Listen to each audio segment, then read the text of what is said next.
12ਵੀਂ ਸ਼੍ਰੇਣੀ ਦੀ ਸਵਾਗਤ ਜ਼ਿੰਦਗੀ ਦੀ ਕਿਤਾਬ ਜਿਹੜੀ ਕਿ ਡਾਕਟਰ ਪਰਮਜੀਤ ਸਿੰਘ ਕਲਸੀ ਦੀ ਸਹਿਯੋਗ ਅਗਵਾਈ ਦੇ ਵਿੱਚ ਮਹਾਰਾਣਾ ਟੀਮ ਵੱਲੋਂ ਤਿਆਰ ਕੀਤੀ ਗਈ ਹੈ ਅਤੇ ਇਸ ਦੇ ਲੈਕਚਰਸ ਡੀਡੀ ਪੰਜਾਬੀ ਅਤੇ ਦੂਰਦਰਸ਼ਨ ਉੱਪਰ ਵੇਖ ਚੁੱਕੇ ਹਾਂ ਆਪਾਂ। ਅਗਰ ਕਿਸੇ ਬੱਚੇ ਦਾ ਮਿਸ ਵੀ ਹੋ ਗਿਆ ਹੋਵੇ ਤਾਂ ਉਸ ਨੂੰ YouTube ਲਿੰਕਸ 'ਤੇ ਵੀ ਦੇਖਿਆ ਜਾ ਸਕਦਾ ਹੈ। ਸੋ ਇਕੱਲੇ ਅਧਿਆਏ ਬਾਰੇ, ਲੇਖ ਬਾਰੇ ਬਹੁਤ ਤਫਸੀਲ ਨਾਲ, ਬਹੁਤ ਚੰਗੀ ਤਰ੍ਹਾਂ ਫਿਲਮਾਂਕਣ ਦੇ ਰਾਹੀਂ, ਉਦਾਹਰਨਾਂ ਰਾਹੀਂ ਸਮਝਾਇਆ ਗਿਆ। ਪਰ ਇਸ ਬਾਰੇ ਮੁੱਢਲੀ ਜਿਹੀ ਜਾਣਕਾਰੀ ਮੈਂ ਇਸ ਲੈਕਚਰ 'ਚ ਜ਼ਰੂਰ ਦੇ ਰਹੀ ਹਾਂ, ਜਿਸ ਬਾਰੇ ਸਾਨੂੰ ਪਤਾ ਲੱਗ ਜਾਏ ਕਿ ਕਿਸ ਤਰ੍ਹਾਂ ਦੀ ਹੈ ਕਿਤਾਬ, ਕਿਵੇਂ ਇਸ ਵਿੱਚੋਂ ਅਸੀਂ ਪੇਪਰ ਦੀ ਤਿਆਰੀ ਕਰਨੀ ਹੈ। ਆਓ ਵੇਖਦੇ ਹਾਂ। ਪਹਿਲੀ ਗੱਲ ਕਰਦੇ ਹਾਂ ਸਹਿਣਸ਼ੀਲਤਾ ਦੀ। ਸਹਿਣਸ਼ੀਲਤਾ ਮਤਲਬ ਬਰਦਾਸ਼ਤ ਕਰਨ ਦਾ ਜੇਰਾ, ਕਿ ਅਸੀਂ ਦੂਸਰੇ ਨੂੰ ਸਹਿ ਲਈਏ, ਉਸ ਦੀ ਹੋਂਦ ਨੂੰ ਸਵਾਗਤ ਕਰੀਏ, ਉਸ ਦਾ ਬਿਨਾਂ ਕਿਸੇ ਵੈਰ ਵਿਰੋਧ ਤੋਂ, ਈਰਖਾ ਤੋਂ ਅਸੀਂ ਠਰੰਮੇ ਨਾਲ, ਸਹਿਜ ਨਾਲ ਦੂਸਰਿਆਂ ਨੂੰ ਸਵੀਕਾਰੀਏ। ਸੋ ਇਸ ਲਈ ਵੱਖ-ਵੱਖ ਕਿਰਿਆਵਾਂ ਹਨ। ਪਹਿਲੀ ਕਿਰਿਆ ਦੇ ਵਿੱਚ ਦੱਸਿਆ ਗਿਆ ਕਿ ਜੇ ਕੋਈ ਨਵਾਂ ਵਿਦਿਆਰਥੀ ਸਾਡੀ ਜਮਾਤ 'ਚ ਆਉਂਦਾ ਤਾਂ ਉਹਦੇ ਨਾਲ ਬਹੁਤ ਚੰਗਾ ਦੋਸਤਾਨਾ ਵਿਹਾਰ ਕਰਨਾ ਚਾਹੀਦਾ, ਉਸ ਨੂੰ ਆਪਣੇ ਬੈਂਚ ਦੇ ਨਾਲ ਬਿਠਾਉਣਾ ਚਾਹੀਦਾ। ਸੋ ਬੱਚਿਓ, ਪ੍ਰੀਖਿਆ ਦੇ ਪੱਖ ਤੋਂ ਦੇਖੀਏ ਤਾਂ ਤੁਹਾਨੂੰ ਇਸ ਤਰ੍ਹਾਂ ਦੇ ਹੀ ਪ੍ਰੈਕਟੀਕਲ ਅਤੇ ਥਿਊਰੀ ਦੇ ਵਿੱਚ ਵੀ ਪ੍ਰਸ਼ਨ ਆਉਣਗੇ ਕਿ ਮੰਨ ਲਓ ਤੁਹਾਡੀ ਕਲਾਸ ਵਿੱਚ ਕੋਈ ਨਵਾਂ ਬੱਚਾ ਆਇਆ ਤਾਂ ਤੁਹਾਡਾ ਵਿਹਾਰ ਕੀ ਹੋਏਗਾ। ਉਸ ਨੂੰ ਆਪਣੇ ਨਾਲ ਬੈਂਚ 'ਤੇ ਬਿਠਾਓਗੇ ਜਾਂ ਫਿਰ ਉਸ ਨੂੰ ਦੂਰ ਬੈਠਣ ਲਈ ਕਹੋਗੇ ਜਾਂ ਆਪ ਹੀ ਸੀਟ ਛੱਡ ਕੇ ਪਰੇ ਹੋ ਜਾਓਗੇ। ਸੋ ਤੁਸੀਂ ਸਮਝ ਹੀ ਗਏ ਹੋ, ਉਸ ਨੂੰ ਆਪਣੇ ਨਾਲ ਬਿਠਾਉਣ ਦੀ ਕੋਸ਼ਿਸ਼ ਕਰਨੀ ਹੈ, ਉਸ ਨਾਲ ਪੂਰਾ ਪਿਆਰ, ਸਤਿਕਾਰ ਅਤੇ ਮਿਲਵਰਤਨ ਵਾਲਾ ਵਿਹਾਰ ਰੱਖਣਾ। ਇਸ ਤੋਂ ਇਲਾਵਾ ਮਨਜੀਤ ਨਾਂ ਦੇ ਇੱਕ ਵਿਦਿਆਰਥੀ ਦੀ ਕਹਾਣੀ ਦਿੱਤੀ ਗਈ ਹੈ, ਜਿਸ ਦਾ ਨਾਂ ਖੇਡ ਦੇ ਤੌਰ 'ਤੇ ਉਸਦੇ ਸਾਥੀਆਂ ਨੇ ਛੋਟੂ ਪਾਇਆ ਹੋਇਆ ਸੀ, ਪਰ ਉਸਨੇ ਆਪਣੇ ਗੁਣਾਂ ਦੇ ਰਾਹੀਂ ਸਾਬਤ ਕਰ ਦਿੱਤਾ ਕਿ ਗੁਣਾਂ ਦੇ ਸਿਰ 'ਤੇ ਅਸੀਂ ਛੋਟੇ ਨਹੀਂ ਬਲਕਿ ਬਹੁਤ ਵੱਡੇ ਬਣ ਸਕਦੇ ਹਾਂ। ਇਸ ਤੋਂ ਇਲਾਵਾ ਇਸ ਤਰ੍ਹਾਂ ਹੀ ਸਥਿਤੀ ਮੁਤਾਬਕ ਜਿਹੜੇ ਪ੍ਰਸ਼ਨ ਆਏ ਤੁਹਾਡੇ ਪ੍ਰੈਕਟੀਕਲ ਅਤੇ ਥਿਊਰੀ ਦੋਹਾਂ ਵਿੱਚ ਪੁੱਛੇ ਜਾਣੇ ਆ। ਅਤੇ ਇਸ ਪਾਠ ਦੇ ਵਿੱਚ ਬਹੁਤ ਸਾਰੀਆਂ ਅਜਿਹੀਆਂ ਸਥਿਤੀਆਂ ਹਨ। ਇਹਦਾ ਅਗਰ ਤੁਸੀਂ ਭਾਗ 2 ਦੇਖੋ ਵਰਕਸ਼ੀਟ ਦਾ, ਤਾਂ ਉਸ ਵਿੱਚ ਹੈ ਕਿ ਅਗਰ ਤੁਹਾਡੇ ਬੈਗ 'ਚੋਂ ਕੋਈ ਵਿਦਿਆਰਥੀ ਤੁਹਾਨੂੰ ਬਿਨਾਂ ਦੱਸਿਆਂ ਹੀ ਤੁਹਾਡੀ ਕਾਪੀ ਕੱਢ ਲਵੇ ਤਾਂ ਤੁਸੀਂ ਕੀ ਕਰੋਗੇ? ਉਹਦੀ ਸ਼ਿਕਾਇਤ ਕਰੋਗੇ, ਉਸ ਤੋਂ ਤੁਰੰਤ ਕਾਪੀ ਖੋਲ੍ਹੋਗੇ, ਜਾਂ ਫਿਰ ਉਸ ਨੂੰ ਇਹ ਕਹੋਗੇ ਕਿ ਜਦੋਂ ਵੀ ਕਾਪੀ ਦੀ ਜ਼ਰੂਰਤ ਹੋਵੇ ਉਹ ਤੁਹਾਤੋਂ ਮੰਗ ਕੇ ਲੈ ਲਵੇ। ਸੋ ਕਾਪੀ ਮੰਗ ਕੇ ਲਈ ਜਾ ਸਕਦੀ ਹੈ। ਤਾਂ ਇਹੀ ਜਿਹੜਾ ਸਾਡਾ ਵਿਹਾਰ ਉਹ ਸਭ ਤੋਂ ਸਹੀ ਹੈ। ਇਸ ਆਪਸ਼ਨ 'ਤੇ ਅਸੀਂ ਟਿਕ ਕਰਾਂਗੇ।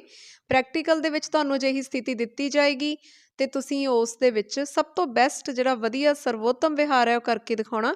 ਇਸੇ ਤਰ੍ਹਾਂ ਸਥਿਤੀਆਂ ਤਾਂ ਤੁਹਾਡੀ ਕਿਤਾਬ 'ਚ ਪਹਿਲੇ ਭਾਗ ਦੇ ਵਿੱਚ ਹੀ ਦਿੱਤੀਆਂ ਗਈਆਂ। ਧਿਆਨ ਨਾਲ ਇਸ ਨੂੰ ਪੜ੍ਹਨਾ। ਅਗਲਾ ਭਾਗ ਹੈ ਦਿਆਲੂ ਬਿਰਤੀ, ਜਿਸ ਦਾ ਮਤਲਬ ਹੈ ਕਿ ਦਇਆ ਦੀ ਭਾਵਨਾ ਨਾਲ ਅਸੀਂ ਕਿਸੇ ਲਈ ਪਿਆਰ, ਹਮਦਰਦੀ, ਕਿਸੇ ਦੀ ਮਦਦ ਦੀ ਭਾਵਨਾ ਨਾਲ ਕਿਵੇਂ ਕੰਮ ਕਰਦੇ ਹਾਂ। ਇਸ ਦੇ ਵਿੱਚ ਅੰਮ੍ਰਿਤ ਬਿੰਦਰ 2 ਬੱਚਿਆਂ ਦੀ ਉਦਾਹਰਨ ਹੈ, ਕਿਵੇਂ ਉਹ ਕਿਸੇ ਦਾ ਡਿੱਗਿਆ ਹੋਇਆ ਸਾਈਕਲ ਚੁੱਕਦੇ ਹਨ, ਅਧਿਆਪਕਾਂ ਦੀ ਮਦਦ ਕਰਦੇ ਹਨ। ਜਮਾਤ ਦੇ ਵਿੱਚ ਜਿਹੜਾ ਸਾਥੀ ਵਿਦਿਆਰਥੀ ਫੀਸ ਨਹੀਂ ਦੇ ਸਕਦਾ, ਰਲ ਮਿਲ ਕੇ ਉਸ ਦੀ ਫੀਸ ਵੀ ਪਾਉਂਦੇ ਹਨ। ਇਸ ਤਰ੍ਹਾਂ ਦੇ ਇਸ ਵਿੱਚੋਂ ਪ੍ਰਸ਼ਨ ਹਨ। ਗੱਲ ਕਰਦੇ ਹਾਂ ਦੂਸਰੇ ਅਧਿਆਏ ਦੀ, ਜਿਹ 'ਚ ਸਮਾਜ ਲਈ ਸਤਿਕਾਰ, ਮਾਪਿਆਂ ਅਤੇ ਬਜ਼ੁਰਗਾਂ ਦਾ ਸਤਿਕਾਰ ਦੱਸਿਆ ਗਿਆ ਹੈ। ਅਧਿਆਪਕ ਸਾਹਿਬਾਨ ਲਈ ਇੱਥੇ ਮੈਂ ਉਚੇਚੇ ਤੌਰ 'ਤੇ ਦੱਸ ਦੇਵਾਂ ਕਿ ਵਿਦਿਆਰਥੀਆਂ ਤੋਂ ਮੋਟੋ ਜਾਂ ਚਾਰਟ ਅਜਿਹੇ ਬਣਵਾਉਣੇ ਹਨ ਜਿਨ੍ਹਾਂ ਦੇ ਵਿੱਚ ਕਿ ਉਹ ਆਪਣੇ ਪਰਿਵਾਰਕ ਸਕੇ ਸੰਬੰਧੀਆਂ, ਰਿਸ਼ਤੇਦਾਰਾਂ ਦੇ ਨਾਲ ਸਤਿਕਾਰ ਦੇ ਭਾਵ ਪ੍ਰਗਟ ਕਰਦੇ ਹੋਣ। ਇਸ ਤਰ੍ਹਾਂ ਦੇ ਮੋਟੋ ਲਿਖਵਾ ਸਕਦੇ ਹੋ, ਚਾਰਟ ਬਣਵਾ ਸਕਦੇ ਹੋ। ਇਹੀ ਇਸ ਦੀ ਵਰਕਸ਼ੀਟ ਦਾ ਕੰਮ ਹੋਏਗਾ। ਅਗਲਾ ਭਾਗ ਹੈ ਜੀ ਸਕੂਲ ਪ੍ਰਤੀ ਪਿਆਰ ਅਤੇ ਸਤਿਕਾਰ, ਜਿਸ ਵਿੱਚ ਅਲਿਊਮਨੀ ਮੀਟ ਦੀ ਪੂਰੀ ਇੱਕ ਸਥਿਤੀ ਬਣਾ ਕੇ ਪੇਸ਼ ਕੀਤੀ ਹੈ। ਤਾਂ ਪਹਿਲਾਂ ਤਾਂ ਇਹੀ ਸਵਾਲ ਹੈ, ਅਲਿਊਮਨੀ ਮੀਟ ਕੀ ਹੁੰਦਾ, ਜਿਸ ਵਿੱਚ ਪੁਰਾਣੇ ਵਿਦਿਆਰਥੀਆਂ ਦੀ ਮਿਲਣੀ ਹੁੰਦੀ ਹੈ। ਅਤੇ ਉੱਥੇ ਦੱਸਿਆ ਗਿਆ ਕਿ ਕਿਵੇਂ ਸਾਬਕਾ ਵਿਦਿਆਰਥੀ ਜਿਹੜੇ ਹੁਣ ਬਹੁਤ ਉੱਚੇ ਅਹੁਦਿਆਂ 'ਤੇ ਆਸੀਨ ਦੁਬਾਰਾ ਸਕੂਲ ਆਉਂਦੇ ਹਨ ਅਤੇ ਕਿੰਨਾ ਮਾਣ ਮਹਿਸੂਸ ਕਰਦੇ ਆ। ਸੋ ਉਸ ਨਾਲ ਸੰਬੰਧਿਤ ਆ। ਅਤੇ ਆਪਣੇ ਹੁਣ ਦੇ ਵਿਦਿਆਰਥੀਆਂ ਤੋਂ ਵੀ ਇਹ ਗੱਲ ਪੁੱਛਣੀ ਹੈ ਕਿ ਉਹ ਕਿਵੇਂ ਵੱਖ-ਵੱਖ ਮੁਕਾਮਾਂ 'ਤੇ ਪਹੁੰਚ ਕੇ ਫਿਰ ਆਪਣੇ ਸਕੂਲ ਆਉਣਾ ਪਸੰਦ ਕਰਨਗੇ ਅਤੇ ਸਕੂਲ ਦੀ ਕਿਵੇਂ ਮਦਦ ਕਰਨਗੇ, ਸਕੂਲ ਦਾ ਨਾਂ ਹੋਰ ਰੁਸ਼ਨਾਉਣ ਲਈ ਕੀ ਯਤਨ ਕਰਨਗੇ। ਵਿਦਿਆਰਥੀਆਂ ਨੂੰ ਸਕੂਲ ਦੀ ਸੰਪੱਤੀ ਦੀ ਸੰਭਾਲ ਦੇ ਲਈ ਪ੍ਰੇਰਿਤ ਕੀਤਾ ਜਾਵੇਗਾ। ਰੋਲ ਪਲੇ ਦਾ ਵਿਦਿਆਰਥੀ ਮਜ਼ਾ ਉਠਾਉਣਗੇ, ਆਪ ਵੀ ਭਾਗ ਲੈ ਸਕਦੇ ਆ। ਅਤੇ ਦੂਸਰੀ ਕਿਰਿਆ ਦੇ ਵਿੱਚ ਜਮਾਤ ਦੇ 3 ਗਰੁੱਪ ਬਣਾ ਕੇ ਉਹਨਾਂ ਨੂੰ ਵੱਖ-ਵੱਖ ਭਾਗਾਂ ਵਿੱਚ, ਜਿਵੇਂ ਸਕੂਲ ਦੇ ਅਲੱਗ-ਅਲੱਗ ਭਾਗਾਂ ਵਿੱਚ ਜਾ ਕੇ ਸਕੂਲ ਪ੍ਰਤੀ ਆਪਣਾ ਮੋਹ ਪਿਆਰ ਜਾਂ ਉਸ ਲਈ ਕੁਛ ਵਧੀਆ ਕਾਰਜ ਕਰਨ ਲਈ ਉਤਸ਼ਾਹਿਤ ਕੀਤਾ ਜਾਏਗਾ। ਜਿਵੇਂ ਕਿਸੇ ਨੇ ਬੂਟਿਆਂ ਨੂੰ ਪਾਣੀ ਪਾ ਦਿੱਤਾ, ਕਿਸੇ ਨੇ ਵਾਧੂ ਜਗ ਦੀਆਂ ਬੱਤੀਆਂ ਬੁਝਾ ਦਿੱਤੀਆਂ, ਇਸ ਤਰ੍ਹਾਂ ਨਾਲ। ਸੋ ਸਕੂਲ ਦੀ ਕੋਈ ਅਭੁੱਲ ਯਾਦ ਹੈ ਉਸ ਨੂੰ ਵਰਕਸ਼ੀਟ ਉੱਪਰ ਸਾਂਝਿਆ ਕੀਤਾ ਜਾ ਸਕਦਾ। ਆਪਣੇ ਮਾਪਿਆਂ ਤੋਂ ਪੁੱਛ ਕੇ ਉਹਨਾਂ ਦੀਆਂ ਯਾਦਾਂ ਉਹਨਾਂ ਦੇ ਸਕੂਲਾਂ ਨਾਲ ਸੰਬੰਧਿਤ ਵੀ ਸਾਂਝੀਆਂ ਕੀਤੀਆਂ ਜਾ ਸਕਦੀਆਂ ਨੇ। ਤੀਸਰਾ ਅਧਿਆਇ ਹੈ ਸ਼ਖਸੀਅਤ ਦਾ ਨਿਖਾਰ। ਸ਼ਖਸੀਅਤ ਦੇ ਨਿਖਾਰ ਤੋਂ ਭਾਵ ਹੈ ਪਰਸਨੈਲਿਟੀ ਡਿਵੈਲਪਮੈਂਟ, ਜਿਸ ਵਿੱਚ ਪਹਿਲਾਂ ਤਾਂ ਵਿਦਿਆਰਥੀ ਨੇ ਪਹਿਲੀ ਕਿਰਿਆ ਵਿੱਚ ਤਾਂ ਆਪਣੇ ਬਾਰੇ ਦੱਸਣਾ, ਕੁਝ ਕਥਨ ਹੈ ਉਹਨਾਂ ਬਾਰੇ ਪੂਰੀ ਸਹਿਮਤੀ ਆ ਜਾਂ ਅਸਹਿਮਤੀ ਆ ਜਾਂ ਵਿਚਕਾਰ ਜਿਹਾ ਉਹ ਦੱਸਣਾ ਹੈ ਕਿ ਉਹ ਹਰ ਕੰਮ ਸੋਚ ਵਿਚਾਰ ਕੇ ਕਰਦਾ। ਸੋ ਵਿਦਿਆਰਥੀ ਨੂੰ ਕੀ ਲੱਗਦਾ ਕਿ ਉਹ ਆਪਣੇ ਵਾਅਦੇ ਪੂਰੇ ਕਰਦਾ, ਸਮਾਂ ਬਰਬਾਦ ਕਰਦਾ। ਸੋ ਇਸ ਤਰ੍ਹਾਂ ਦੇ ਸਵਾਲ ਹੋਣਗੇ। ਉਸ ਪਿੱਛੋਂ ਉਸਨੇ ਮੈਨੂੰ ਮਾਣ ਹੈ ਕਿ ਅੱਗੋਂ ਖਾਲੀ ਥਾਂ ਦੇ ਵਿੱਚ ਆਪਣੇ ਮਾਤਾ ਪਿਤਾ ਬਾਰੇ ਉਸਨੇ ਕੀ ਫਰਜ਼ ਨਿਭਾਏ ਆ, ਭੈਣ ਭਰਾਵਾਂ ਲਈ ਕੀ ਨਿਭਾਏ ਆ, ਇਸ ਤਰ੍ਹਾਂ ਸਭ ਲਿਖਣਾ। ਫਿਰ ਉਸਨੇ ਆਪਣੀ ਜਮਾਤ ਦੇ ਵਿੱਚ ਜੋ ਗਰੁੱਪ ਬਣੇ ਹੋਣਗੇ, ਸਹਿ ਸਮੂਹ, ਉਹਨਾਂ ਦੇ ਬਾਰੇ 'ਚ ਉਹਨਾਂ ਨਾਲ ਕੀ, ਜਿਹੜੇ ਉਹਦੇ ਗਰੁੱਪ ਦੇ ਮੈਂਬਰਸ ਨੇ, ਉਹਨਾਂ ਦੀਆਂ ਆਪਸ 'ਚ ਸੁਭਾਅ ਵਿੱਚ ਕਿਹੜੀਆਂ ਗੱਲਾਂ ਸਾਂਝੀਆਂ ਅਤੇ ਕਿਹੜੇ ਵੱਖਰੇਵੇਂ ਆ, ਸਮਾਨਤਾ ਅਤੇ ਅਸਮਾਨਤਾ ਬਾਰੇ ਲਿਖਣਾ। ਇਸੇ ਤਰ੍ਹਾਂ ਅਗਲੀ ਚੌਥੀ ਕਿਰਿਆ ਬੜੀ ਪ੍ਰਭਾਵਸ਼ਾਲੀ ਹੈ। ਅਸੀਂ ਆਮ ਹੀ ਵੇਖਦੇ ਹਾਂ ਸਕੂਲਾਂ 'ਚ, ਜਿਵੇਂ ਕੋਈ ਫੰਕਸ਼ਨ ਹੁੰਦਾ, ਕੋਈ ਪ੍ਰੋਗਰਾਮ ਹੁੰਦਾ, ਉਹਦੀ ਤਿਆਰੀ ਬੱਚੇ ਵੀ ਨਾਲ ਰਲ ਕੇ ਕਰਦੇ ਆ, ਤਾਂ ਉਹਦੇ ਅਨੁਭਵ ਸਾਂਝੇ ਕਰਨੇ ਆ। ਬੱਚਿਆਂ ਨੂੰ ਡਿਊਟੀਜ਼ ਦਿੱਤੀਆਂ ਜਾਣੀਆਂ ਨੇ, ਤਾਂ ਵਧੀਆ ਲੱਗੇਗਾ ਅਗਰ ਅਸੀਂ ਬੱਚੇ ਦੇ ਬੈਚ ਲਗਾ ਕੇ ਚੰਗੀ ਤਰ੍ਹਾਂ ਨਾਲ ਉਹਨੂੰ ਡਿਊਟੀਜ਼ ਦਈਏ। ਅਤੇ ਫਿਰ ਇਹ ਪਰਖ ਕਰਨੀ ਆ ਪ੍ਰੋਗਰਾਮ ਕੀ ਸੀ, ਕਿਵੇਂ ਤਿਆਰੀ ਕੀਤੀ, ਇਸ ਦੌਰਾਨ ਕਿਹੜੇ ਹੁਨਰ ਸਿੱਖੇ ਬੱਚੇ ਨੇ। ਜਿਵੇਂ ਉਹਦੇ ਵਿੱਚ ਸੰਚਾਰ ਦਾ ਹੁਨਰ, ਗੱਲਬਾਤ ਕਰਨ ਦਾ, ਸਵੈ ਵਿਸ਼ਵਾਸ, ਸਵੈ ਮਾਣ, ਜ਼ਿੰਮੇਦਾਰੀ ਦੀ ਭਾਵਨਾ, ਸਕਾਰਾਤਮਕ ਵਿਹਾਰ, ਅਨੁਸ਼ਾਸਨ, ਲੀਡਰਸ਼ਿਪ ਦੀ ਜਿਹੜੀ ਕੁਆਲਿਟੀ ਹੁੰਦੀ ਹੈ, ਨੇਤਾਗਿਰੀ ਦੇ ਗੁਣ, ਅਗਵਾਈ ਦੇ ਗੁਣ ਆ ਜਾਂਦੇ ਨੇ। ਅਗਲਾ ਸਾਡਾ ਅਧਿਆਇ ਹੈ ਜੀ ਸਵੈ ਜਾਗਰੂਕਤਾ, ਮਤਲਬ ਆਪਣੇ ਆਪ ਨੂੰ ਪਛਾਣਨਾ, ਆਪਣੇ ਆਪ ਬਾਰੇ ਜਾਗਰੂਕ ਹੋਣਾ। ਇਸ ਤੋਂ ਬਾਅਦ ਇੱਕ ਰੋਲ ਪਲੇ ਹੈ ਜਿਸ ਦੇ ਬਾਰੇ 'ਚ ਬੱਚਿਆਂ ਨੇ ਚਰਚਾ ਕਰਨੀ ਹੈ। ਜਸ਼ਨਪ੍ਰੀਤ ਵਿੱਚ ਕਿਸ ਗੁਣ ਦੀ ਘਾਟ ਸੀ, ਇਸ ਤਰ੍ਹਾਂ ਦੇ ਪ੍ਰਸ਼ਨਾਂ ਦੇ ਉੱਤਰ ਦੇਣੇ ਹਨ। ਦੂਸਰੀ ਕਿਰਿਆ ਦੇ ਵਿੱਚ ਜਮਾਤ ਨੇ ਗਰੁੱਪ ਬਣਾ ਕੇ ਆਪਣਾ ਚਿੰਤਨ ਕਰਨਾ, ਆਪਣੇ ਬਾਰੇ ਸੋਚਣਾ। ਉਸ ਪਿੱਛੋਂ ਸਾਡਾ ਚੌਥਾ ਅਧਿਆਇ ਹੈ ਸਮੂਹ ਦੇ ਆਪਸੀ ਸਹਿਯੋਗ ਦਾ ਸਾਰਥਕ ਪ੍ਰਭਾਵ ਅਤੇ ਅਗਵਾਈ, ਕਿ ਜਿਹੜੇ ਸਾਡੇ ਸਾਥੀ ਆ ਉਹ ਸਾਨੂੰ ਅਗਰ ਗਲਤ ਸਿੱਖਿਆ ਦੇਣ ਤਾਂ ਸਾਡਾ ਨੁਕਸਾਨ ਕਰ ਦਿੰਦੇ ਆ, ਪਰ ਜੇ ਉਹ ਸਾਡਾ ਸਹੀ ਤਰ੍ਹਾਂ ਨਾਲ ਸਹਿਯੋਗ ਕਰਨ ਤਾਂ ਸਾਨੂੰ ਬਹੁਤ ਉੱਚੇ ਮੁਕਾਮ 'ਤੇ ਲਿਜਾ ਸਕਦੇ ਆ।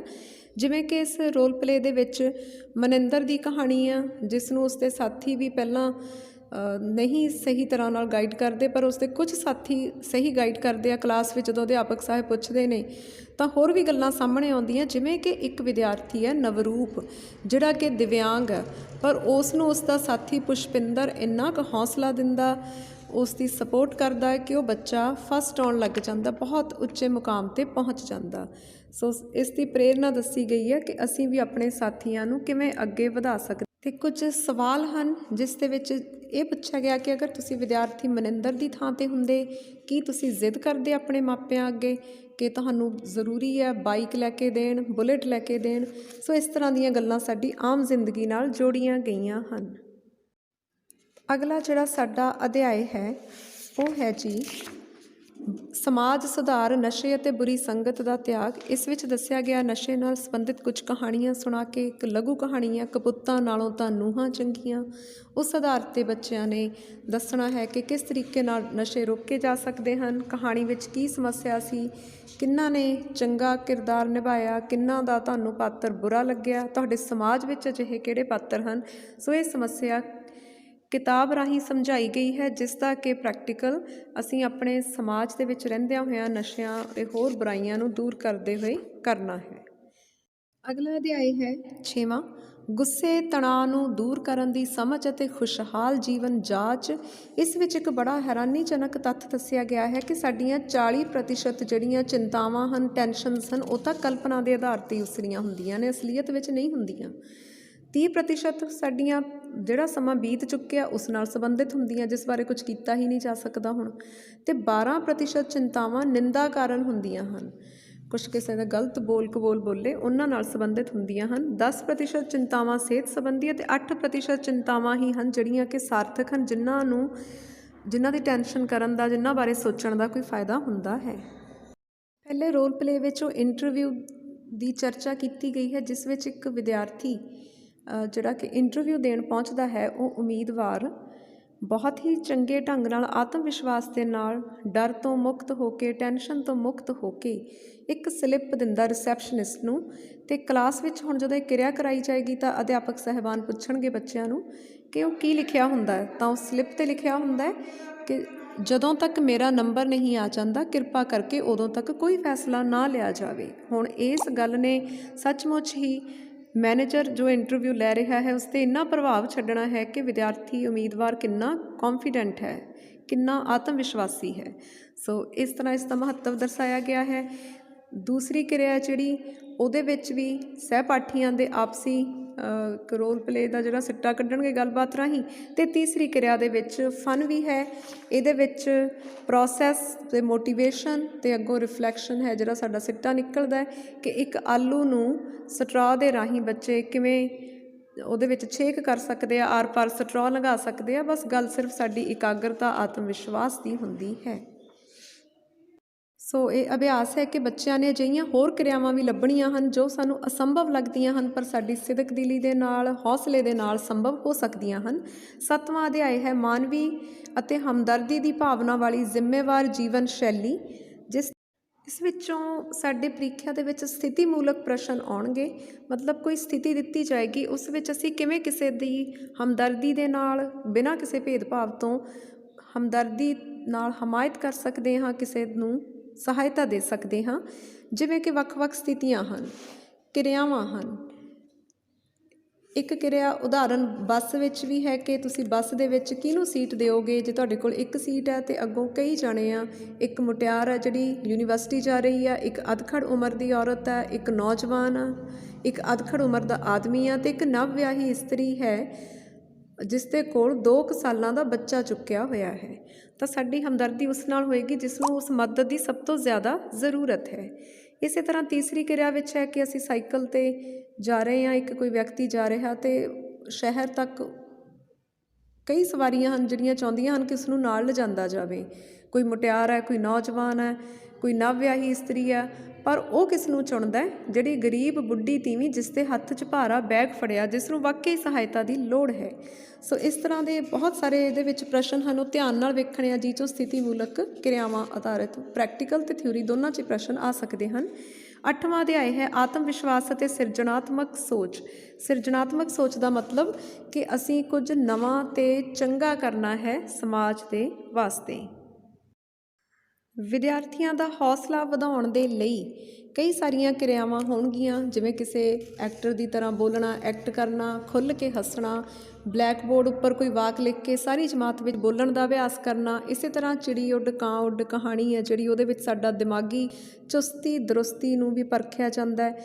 ਫਿਰ ਇਹ ਵੀ ਹੈ ਕਿ ਕਿਸੇ ਵਿਸ਼ੇ ਦੀ ਕਿਤਾਬ ਖੋਲ੍ਹ ਕੇ ਕੁਝ ਸਤਰਾਂ ਜਿਹੜੀਆਂ ਉਹ ਪੜ੍ਹੀਆਂ ਜਾਣ ਅਤੇ ਸਿਰਜਣਾਤਮਕਤਾ ਦਾ ਵੀ ਵਿਕਾਸ ਕੀਤਾ ਜਾਏਗਾ। ਇਸੇ ਤਰ੍ਹਾਂ ਹੀ ਸਮੱਸਿਆ ਦਾ ਹੱਲ ਕਰਨਾ, ਇਹ ਸਾਡੀ ਜਿਹੜੀ ਅਬਿਲਿਟੀ ਹੈ, ਯੋਗਤਾ, ਉਸ ਨੂੰ ਤਰਾਸ਼ਣ ਦੇ ਵਾਸਤੇ ਵਿਦਿਆਰਥੀਆਂ ਨੂੰ ਪਜ਼ਲ ਦਿੱਤੀਆਂ ਜਾ ਸਕਦੀਆਂ ਹਨ। ਕਿਵੇਂ ਉਹ ਸਥਿਤੀ ਦੇ ਅਨੁਸਾਰ ਸਹੀ ਫੈਸਲਾ ਲੈਣਗੇ, ਉਹਨਾਂ ਦੇ ਬ੍ਰੇਨ ਟੈਸਟ ਹੋ ਸਕਦੇ ਹਨ। ਬਲੈਕ ਬੋਰਡ ਉੱਪਰ ਕੋਈ ਪਜ਼ਲ, ਕੋਈ ਪਹੇਲੀ ਪਾਈ ਜਾਵੇ ਅਤੇ ਵਿਦਿਆਰਥੀ ਨੇ ਉਸ ਦਾ ਹੱਲ ਲੱਭਣਾ ਹੋਵੇ।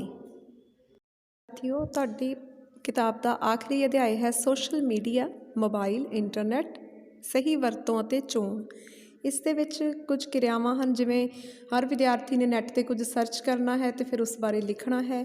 ਸਾਰੇ ਕਾਸੇ ਦਾ ਮੁੱਖ ਉਦੇਸ਼ ਇਹੀ ਹੈ ਕਿ ਅਸੀਂ ਸੋਸ਼ਲ ਮੀਡੀਆ ਦੀ ਸਹੀ ਵਰਤੋਂ ਕਰੀਏ, ਅਤੇ ਉਮੀਦ ਹੈ ਕਿ ਤੁਸੀਂ ਵੀ ਇਸ ਨੂੰ ਆਪਣੀ ਜ਼ਿੰਦਗੀ 'ਚ ਅਪਣਾਓਗੇ ਅਤੇ ਖੁਸ਼ਹਾਲ ਜੀਵਨ ਜਿਓਗੇ।